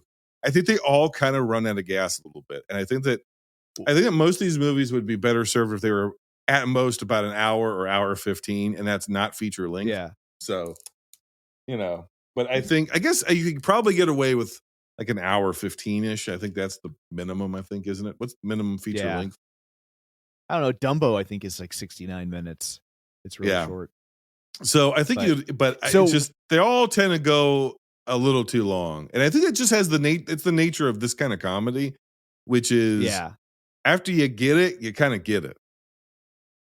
Sure. So we're going to disagree here. This is my number 1. What? This is my number 1. Jesus! Yeah. Wow. I love this movie. This is my number 1. So Yeah. what are you going to give it out of 10? I'd give this like 8. Like, I think this is really solid. I think this is really funny. What is so strong about this movie? I give it a 7 out of 10. That I you love think the it's way it better than everything interweaves- else on this list that Heather gave us. I love the way it interweaves the other footage. I think it does a great job, especially given the limitations of the time. Yeah. I think this movie's a blast. I think this movie's a lot of fun. And Is this and because it you're just has- basically a giant mark for Steve Martin, though? It could be. Like, I'm not. Yeah, it could very well be. But yeah, I totally love this movie. Like, when I was watching them all, I probably haven't watched it in 10 years, but I saved it to the end because I knew I would probably like it the best. Yeah. And yeah, I really enjoyed this movie. Yeah, you've got I love like it. millennial kids and Zoomer kids and whatnot. Did you make them watch any of these movies with you this time around? I did not. And this is the only one that I even had my wife watch. She came in on the tail end of Sherlock Holmes, and she was just like, "This is awful." She's like, "I'll watch just about anything with you, but this." And I was like, "No." I was like, "You're not wrong. Like, this is bad. Like, this is really not good." Well, a It little can't be known fact overseen about enough. Tom's wife is that she is a Zoomer. Tom went way young this time. That's why she's so much into this Peloton. She's 27 years old. Yeah. She'll love that you think she's 27. But yeah, like, this is my favorite out of all these movies. This is the one that I would watch again. So your wife This and walked Cheap into the Detective. room during Sherlock Holmes' Sherlock Smarter Holmes. Brother and was like, "This is awful. I'm not watching any of these movies with you," and walked out. No, I mean, that was the fourth of the movies that I watched. I see, And so I the other see. ones I watched at work, and so she walked in as I was watching that one, and she was just like, "This is horrendous. I don't know what they're doing, but please make it stop." Yeah, it's real bad. It's real bad. It's so loud. You're just like, "Fuck, shut up." It's very loud. Did she end up watching Dead Men Don't Wear Plaid with you, or you just were alone like a creep in your basement? No, she ended up watching that with me. What did she think of that And one? Did she like it? She was fine. I think, I don't think she'd ever watch it on her own, but I think she was like reasonably entertained. Yeah, well, how could she watch it on her own? She's, she just got her driver's license, Tom. She's not old enough to see it. Yeah, she wasn't old enough to see it. Okay, moving on to our last film, which I thought for sure was going to be your number one, and almost got supplanted by The Cheap Detective by me. If that had happened, that would have been the biggest upset maybe in this show's history. But it didn't happen, so there's no more suspense. Let's get to it. Let's get to 1985's Clue, which currently has only a 68% on Rotten Tomatoes. Was it Professor Plum, Mrs. White, Mr. Green, Mrs. Peacock, Miss Scarlet, or Colonel Mustard? I'm only a dinner guest. With a knife, a gun, a pipe, a candlestick, or a rope. In the hall, lounge, dining room, kitchen, library, or the study. And to make a long story short, too late. Or did the butler do it? We've got to find out. Clue. It's a comedy with 3 different endings. Who done it? Depends on where you see it. Rated PG. Starts Friday, December 13th at a theater near you. This was directed by Jonathan Lynn, the screenplay by Jonathan Lynn, a story by murderer John Landis, Jonathan Lynn, and Anthony Perkins, of all people. Perkins was brought in to do some rewrites on it. It's based on the board game Clue, and maybe in the part of the world you're from, Cluedo. It's a triumphant return of Christopher Lloyd, last seen in Addams Family. It's a triumphant return of Howard Hessman, last seen in Flight of the Navigator. Okay, so the nature of this show is the dirty secret of this show, Binge Movies, is that it is every once in a while amongst the profanity, vulgarity, absurdity, the strangeness of it all, there's a little bit of education. I feel like when you come on the show, that education quotient goes up and the vulgarity stays about the same. The strangeness, I was like, I'm a cusser. The strangeness comes down because you're a fairly normal guy. But the educational piece of this is what we learn now through talking about 4 other versions of this, is that by the time this comes out in 1985, this is the upteenth iteration of this kind of movie. Yeah, there have been a lot. So famously, this movie flopped. It became a cult classic because HBO aired it on heavy rotation. We've covered 4 other versions of this. There are many more that we didn't cover that Heather could have put on this list in the same time period. I don't think it's so much that, well, because people say they had 4 different endings and that confused the marketplace because you didn't know which ending you were going to get. And there were good endings and bad endings. And if you got a bad ending, then people came out and they didn't like the movie and it got a bad word of mouth. I don't think it's all that complicated. I think what really likely happened, and I will kick it over to you because you were 14 at the time or 15 when this movie came out, is I think that the movie came out too late. That this had been a trend of parody movies and mystery spoofs, and quite frankly, a lot of them are not good. Yeah, they're not good. And then this one there- comes. I don't think there was a market for it. I think people were fucking burned out. I think that played a role. I think it also plays a role is that it doesn't have a bankable star. Yeah. Like, while this is a great cast, nobody runs to the theater to see the latest Martin Mull movie or whatever, like it's just. Did people run to the theater to see the latest Colleen Camp movie in 1985? Yeah. No. And so like it didn't, so at this point, most comedies were pretty star driven, right? It's going to be Steve Martin or Bill Murray or, and well, do you know Chase the history or of the Murphy. casting of this? Because there was a significant role that was recast to actually bring more star power into it. I don't remember. I did some reading on the history of it, but I'm not super up on it. It's been a minute. Wadsworth was not supposed to be Tim Curry. Tim Curry was a last minute replacement because they were like, there are no bankable stars in this movie. And at least he has a name that people know, right? Right. It was originally supposed to be an unknown actor to the United States who had success overseas. Wadsworth was originally supposed to be Rowan Atkinson. Yeah. Which I think would have been better. Do you really? I honestly, I didn't see this movie until this list. Jesus! I didn't see it. I didn't see it when it came out. Like it came out, it got bad reviews. I was like, it's based on a board game. And then whenever it was on cable, I just kind of was like, whatever.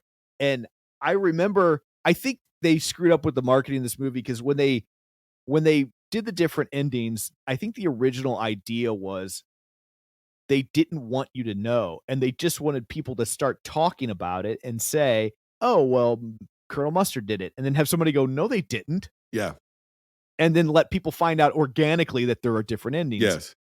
And because I remember when this movie came out, like if you would look in the Showtimes and the newspaper, I don't know if you remember newspaper, and it would actually list with different Showtimes which version you got. And they didn't obviously tell you who did the murder, but it would be like version A, version B, version C. And you could then pick your Showtime. Which kind of kills the bit. It does. Yeah. Right. Like it and so, and I do think that kind of confused people. I also say I get what they're going for. The problem I have with that though, is it makes it impossible for you to play along with the murder. Well, think about it. If we know that walking into the movie, then we really can't get too excited about guessing who done it because, think about it, literally anybody could have done it and anybody did do it. 3 different people did do it. And that cuts the heart out of the tension of a mystery. Now, either Paramount should have showed all 3 endings as they did to critics, or, better yet, simply strengthen the script and pick the best murder ending of all. I think it would have been better just to do all 3 endings because since you're right, it doesn't matter who did it, then why do we only get one person who did it? I thought it was kind of clever that the same facts fit 3 different guilty parties, and so it would be fun to see all 3. I'll bet that's what they do with a video cassette. They're going to have to throw all 3 endings in. What are you going to do, buy 3 cassettes? Right? Like you can't solve the murder because you get the exact same clues can solve the murder 3 different ways, right? So like it kind of robs you of the fun of trying to solve the murder mystery. Well, going back to the ending of the very racist Murder by Death, that's Truman Capote's beef and why he did all the things that he did. He was like, at the end, he's like, this whole thing is because you leave information off the table that the audience or the reader doesn't have. There's a whole other stuff. All the clues could go any particular way. It's written in a way where you can just make up whatever you want at the ending, and that's not an actual writing of a good mystery, right? And so he's attacking all of these detectives and ostensibly they're writers. And that's kind of the end joke of, or the end thesis of Murder by Death. And yet, yeah, Clue ends up kind of actually just being that, right? Right. And now on the flip side, nobody's going to Clue to really solve the murder, right? Like that's, like that's not what you go to the movie for, in fairness. That being said, as someone who watched it with modern eyes and has no affinity for the movie, I did not think this was very funny at all. And I know that's a hot take. People love this movie. I didn't. I was really surprised at how little I laughed, given the caliber of this cast comedically. The ending really irritated me, not the multiple endings, but when all of a sudden Tim Curry like flips a switch and now he's this super manic guy, like that. He's never acted like that for the whole movie. And then all of a sudden, as he's explaining it, he's just like spinning out. And I'm just like, but that's never been your behavior type at any point in this movie. Like, what are we doing? But yeah, it just like I said, I know people have a great love for this movie. It just did not work for me. Like this was number 3 on my list. The most problematic part of this movie that really stuck out to me this time, and I would say this historically, I haven't found this movie very funny either. I've dated people who this was their family's movie. This movie was the family got together and they watched this on heavy repeat and watched on vacations, and this is just what you did. And there are people, I think because it was in such heavy rotation on cable, and it did become a staple of the video store era, and it eventually did very well. Right. And is beloved today. It's a true cult classic. For sure. And people can quote every line, and it just never worked on me in that way. I saw it on cable.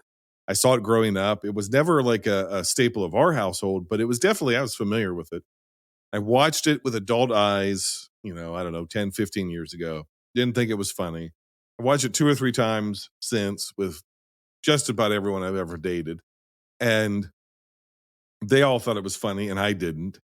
And then I rewatched it this time, and within its context of all the other movies, that now I'm putting it back into, it belongs with all these other films. It is, I think, much better than a lot of the other movies in this particular genre. Yeah.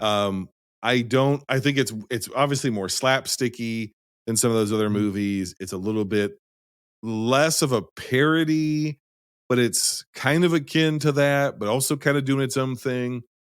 The big yikes, the big problematic thing is the entire bit about Christopher Lloyd's character being a medical rapist. Yeah. That is like all these people have like wacky backgrounds and they've committed wacky crimes. They're like, well, what crime have you committed? And it's like, well, he did the thing that doctors are never supposed to do with their patients. And then come to find out, he's like, while his female patients are unconscious, he's having sex with them. That's not funny. That's never. Yeah. I can't imagine in 1985 that was funny.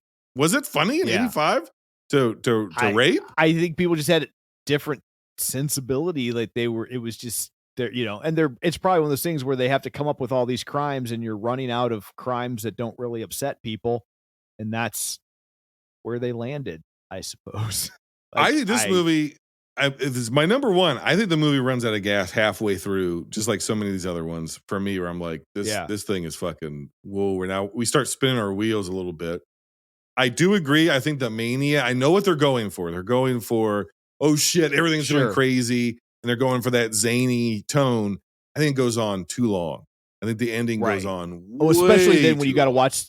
Especially then when you watch the ending 3 more times. Yeah, and I think the pacing of that is off. I think the pacing of that kind of thing was pretty much perfected by Harold Ramis with Groundhog Day, where we're going to show you the same thing over and over again, but you're never really going to get tired of it unless we want you to feel tired of it. And that's the point.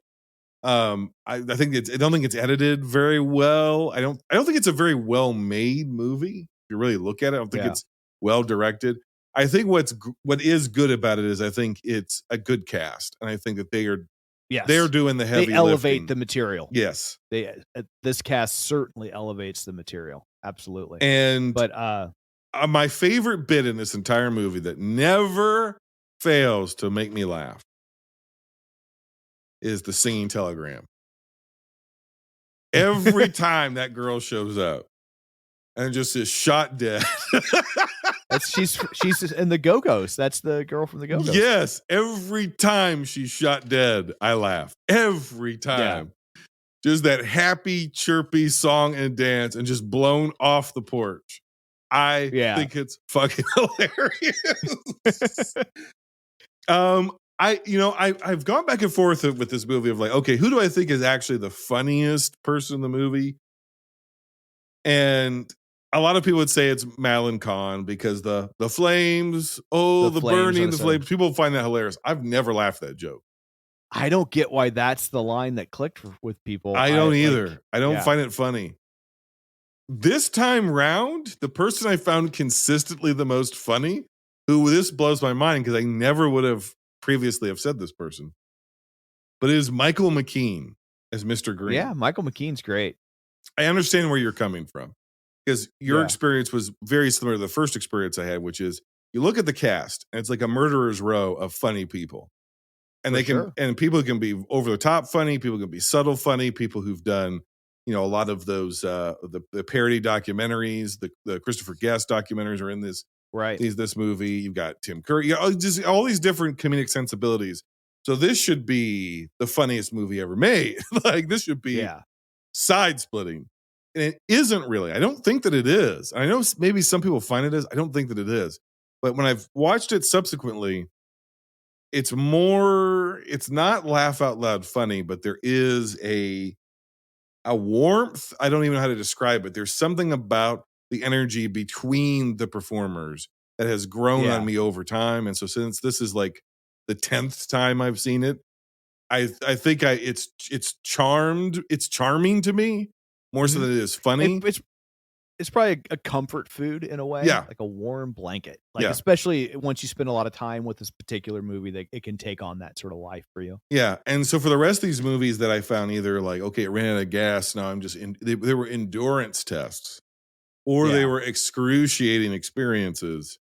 I found this one to be the least excruciating, although I do think the ending does have pacing problems. But it's a real close. I gave the Cheap Detective, I don't know what I get, like 7.5, I think, and I give this an 8 out of 10. Yeah, that's what you did. Yeah, so it's pretty close for me. It's my number one, but on a different day, it could have been my number 2, and Cheap Detective could have been number 1. I get that. But yeah, for me, it's Dead Men Don't Wear Plaid, then Cheap Detective, then this. And what would you give this out of 10? 6. That's not good. That's not good.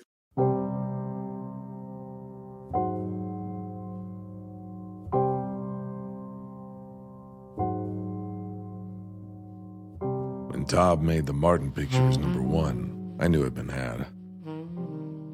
I did more digging into Hound and Heat and found out that the client he sponsored the episode was a member of the League. I was blinded with dollars.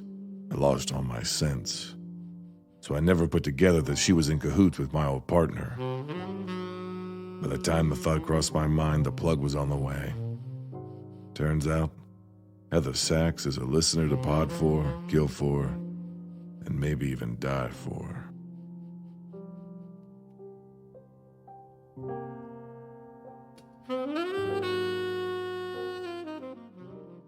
You can find me on Twitter at Roger Kubert or on Facebook at facebook.com/Tom O'Keefe. You can find the movie podcast I'm on, Real Spoilers, wherever you get podcasts, on Facebook, facebook.com/Real Spoilers. If you care about Peloton, you can listen to my wife yap on about it weekly on a show called The Clip Out, and you can find that at theclipout.com. Yeah. If you want to know what show Tom's hot young wife does, that's very popular, is at the top of charts of sports and fitness all around the world. And you're on there as well. I am. Yeah, you were like, if you want to hear my wife talk, but you're on there. If you want to hear Tom be funny, go to that show. Yes. Yeah. If you want to hear Tom be cranky, go to Real Spoilers. I like to think I'm cranky and funny, but okay. If you want to hear Tom talk about Rise of Gru, go to hell. Yes, precisely. All right, Tom. I always have so much fun talking to you, man. Likewise, this is fun. Yeah, I appreciate it. Thank you for doing this, Heather. I hope you enjoyed the madness That was us trying to talk about comedies.